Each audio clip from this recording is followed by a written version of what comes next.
Salut à tous! Dans cette vidéo, nous allons parler des objectifs et surtout de la particularité de cette formation. Ce contenu est organisé sous forme d'un ensemble d'étapes, vous permettant de passer d'un niveau débutant basique à un niveau expert, consultant expérimenté ou ce qu'on appelle un expert IT pour Information Technology. Le contenu de cette formation est structuré comme suit. Dans un premier temps, nous allons commencer à parler le jargon des réseaux informatiques, c'est-à-dire connaître les termes les plus utilisés et maîtriser les notions de base de ce domaine. Nous allons aborder le modèle OSI, qui est un modèle de référence en tout ce qui est système de communication. Puis étape par étape, nous aborderons le modèle TCP/IP, qui est le modèle le plus utilisé actuellement dans les réseaux locaux et sur Internet. Cette première partie déjà vous permettra d'avoir le profil d'un technicien réseau. Dans la deuxième partie, qui est dédiée à des notions plus avancées dans le domaine, nous allons commencer à étudier le contenu détaillé des paquets réseau ainsi que le fonctionnement des protocoles de communication les plus manipulés dans la vie professionnelle. La maîtrise des deux premières étapes vous permettra de gagner le profil d'un connaisseur réseau, ce qui vous donnera la possibilité d'aborder les domaines suivants. 1. Routage et interconnexion, à travers lequel nous allons apprendre à configurer des équipements d'interconnexion comme des routeurs, des switches, des VLAN et ainsi de suite. L'administration des services réseau, qui est un domaine très intéressant puisque vous allez mettre en pratique vos connaissances réseau en configurant des protocoles de communication sur différentes architectures et différents systèmes d'exploitation. Tout cela nous ouvre la grande porte pour étudier le domaine de la sécurité informatique et la cryptographie qui passionne beaucoup de personnes du domaine ou pas. Nous allons apprendre à analyser les risques et proposer des politiques de sécurité cohérentes pour les entreprises souhaitant protéger leur système d'information, bien évidemment. À la fin, nous allons aborder un domaine qui intéresse particulièrement les chercheurs, qui est les réseaux de nouvelle génération. Dans cette partie, nous allons développer le fonctionnement et les challenges des réseaux sans infrastructure, comme l'Internet des objets, les réseaux véhiculaires et les réseaux manettes. Mais quelle est la particularité de cette formation?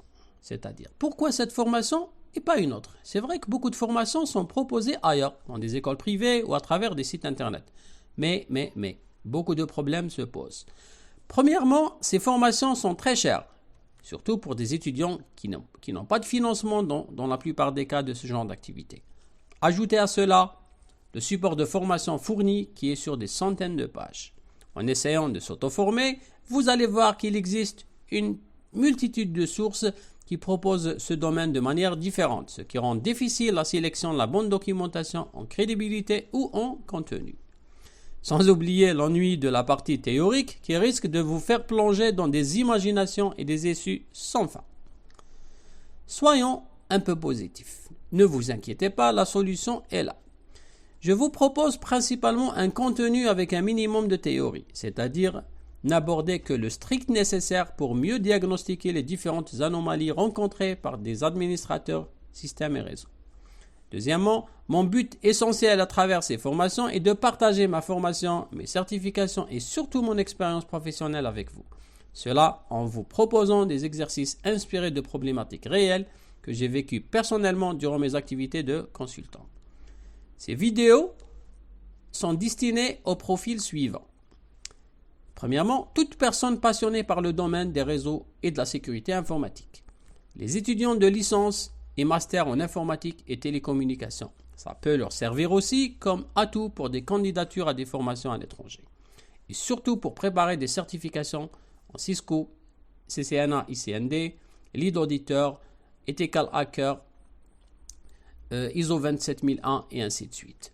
Du point de vue professionnel, mon but est de faire de vous de bons cadres professionnels dans un avenir proche. Les cours sont enrichis par des travaux pratiques sous forme de simulation ou de réalisation pratique. Et là aussi, nous allons nous inspirer de problématiques réelles pour casser la barrière justement entre le monde universitaire académique et le monde professionnel entreprise. Nous allons aussi faire des captures de paquets pour analyser le fonctionnement de chaque protocole réseau ou de sécurité. Nous allons donc faire des cours, des tests pour renforcer votre niveau de compréhension et comme déjà dit, des manipulations pratiques bien évidemment. Quels sont les métiers vers lesquels vous envoie cette formation? Premièrement, avoir le profil d'ingénieur système et réseau. qui a comme rôle la mise en place des systèmes et des réseaux, c'est-à-dire assurer leur configuration, leur maintenance, leur évolution, leur mise à jour, leurs adaptations aux technologies, aux dernières technologies ou aux nouvelles technologies d'information et communication, etc.